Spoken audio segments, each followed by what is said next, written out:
ये कहानी गांव में रहने वाली एक गरीब औरत रचना की है। उसका पति रमेश और उसके 2 बच्चे थे। रमेश बहुत ही शराबी था। रमेश एक कपड़े की फैक्ट्री में मजदूरी करता था, जहां से उसे 8,000 रुपये मिलते थे। वो उन सभी पैसों की शराब पी जाता था। रचना भी कुछ पैसे कमाने के लिए दूसरों के घरों में काम काज करती थी। रचना रोज रमेश को शराब पीने से मना करती थी, लेकिन रमेश उसकी एक ना सुनता। रोज की 2-3 बोतल पीकर घर आ जाता था। रचना जो पैसे कमाती उससे घर का राशन लेकर आती थी। शराब पीने के कारण रमेश को नौकरी से निकाल दिया गया था। अब रमेश सारा दिन घर पर शराब पीता रहता था और रचना जो पैसे कमा कर लाती वो उससे छीन लेता था। एक दिन रचना काम से वापस आती है तो देखा कि उसका पति शराब के नशे में पड़ा है। उसको देखकर रचना को बहुत गुस्सा आता है और बोलती है, पूरे दिन घर पर पड़े रहते हो, बिस्तर तोड़ते रहते हो। ये तो नहीं कि बाहर जाकर कमा लूँ, कुछ काम कर लूँ जिससे घर में थोड़ा सा पैसा आ जाए। थोड़ा बहुत जो मैं कमाती हूँ उससे रोटी पानी का खर्च निकल आता है, जो बचता है उसकी तुम शराब पी लेते हो। बीच में उसका पति रमेश शराबी आवाज़ में बोलता है, मैं कमाऊँ या ना कमाऊँ मेरी मर्जी, मैं शराब पीऊँगा और पीऊँगा शराब। मुझे भूख लगी है, मुझे खाना चाहिए। तेरी ज़बान कैंची की तरह चल रही है, चल बेवकूफ़ औरत, खाना लेकर आ। तभी रचना खाना लेकर आती है तो रमेश उसे मारने लगता है। इतनी देर कर दी तूने। ये सब उसके बच्चे देख रहे होते हैं। उनको देखते हुए रचना बोलती है, बच्चों, मैं तुम लोगों के लिए इतनी मेहनत करती हूँ कि मेरे बच्चे बड़े होकर अपने बाप की तरह शराबी ना बने। मैं चाहती हूँ कि तुम अच्छे इंसान बनो। माँ, हमें पता है कि आप कितना कष्ट उठाती हैं। जब आप काम पर जाती हैं तो हम बहन भाई पढ़ाई करते हैं। माँ जी, आप रोइए मत, हम अपने पापा जैसे बिल्कुल नहीं बनेंगे। आप चुप हो जाइए माँ। देखते ही देखते मानसून आ गया और एक दिन की बात है कि रात के 8 बज रहे थे। बारिश हो रही थी।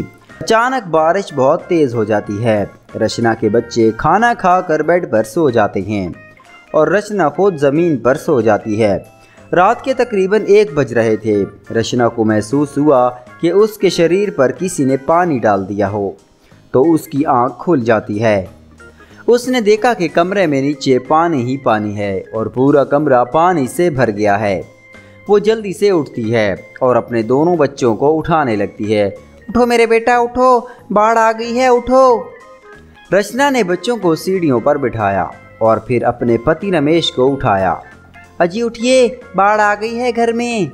मुझे तो शराब चाहिए, जाकर से शराब की बोतल लेकर आ। घर में पानी घुसा जा रहा है और आपको शराब की पड़ी हुई है। अरे उठिए, सारा सामान इकट्ठा करके छत पर चलते हैं, चारों तरफ पानी ही पानी है।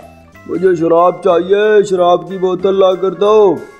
रचना पानी उठाकर रमेश के मुंह पर फेंक देती है। तभी उसको होश आ जाता है। वो देखता है कि घर में पानी ही पानी है। घर में बाढ़ आ गई, पहले क्यों नहीं बता सकती थी मुझे? कब से आपको उठा रही हूँ, आपको शराब की पड़ी है।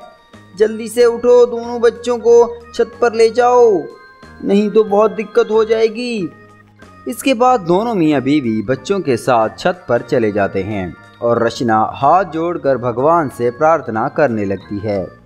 ईश्वर, हम गरीबों का तो कुछ ख्याल रखो, कहाँ जाएंगे हम, चारों तरफ पानी ही पानी है, खाना भी नहीं है हमारे पास, हमारे ऊपर कुछ तो रहम करो।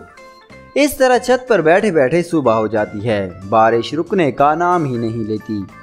बच्चे भूख से बिलबिला रहे होते हैं। छत पर बैठे बैठे 2 दिन गुजर जाते हैं। बच्चे भूख से बेहाल हो जाते हैं। मुझे शराब की बोतल चाहिए। अरे कोई तो शर्म कीजिए, यहाँ जान की आफत आ पड़ी है, हम बचेंगे कि नहीं, आपको शराब की पड़ी हुई है। अब हम कैसे बच्चों की जान बचाएंगे।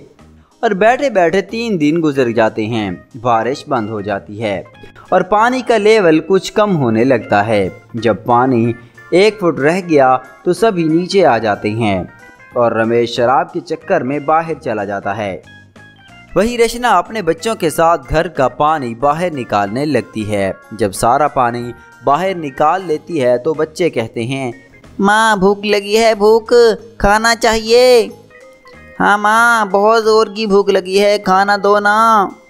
हाँ हाँ मेरे बच्चों, अभी आपके लिए खाने का इंतज़ाम करती हूँ, आप घर में रहो, मैं खाना लेकर आती हूँ।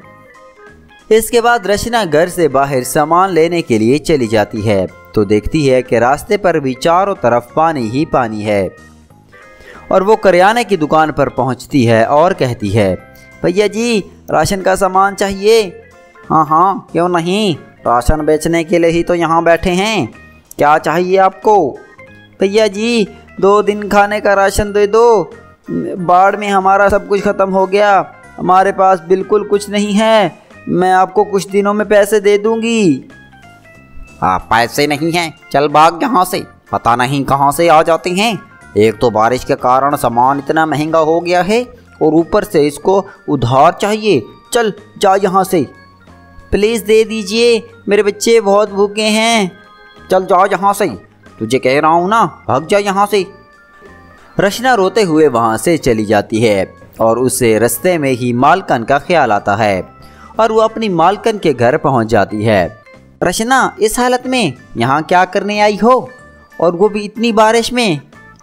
मालकन जी मुझे कुछ पैसे चाहिए, मेरे बच्चे 2 दिन से भूखे हैं, बस इतनी सी बात, परेशान ना हो। इसके बाद रचना की मालकन उसे इस महीने की सैलरी दे देती है और कुछ पैसे अलग से भी दे देती है और कहती है, ये पैसे लो और जब तक बारिश बंद ना हो तुम अपने घर में रहो, अपने बच्चों की देखभाल करो। फिर रचना मालकन का शुक्रिया अदा करती है और बच्चों के लिए राशन लेकर जाती है और अपने बच्चों को खाना खिलाती है।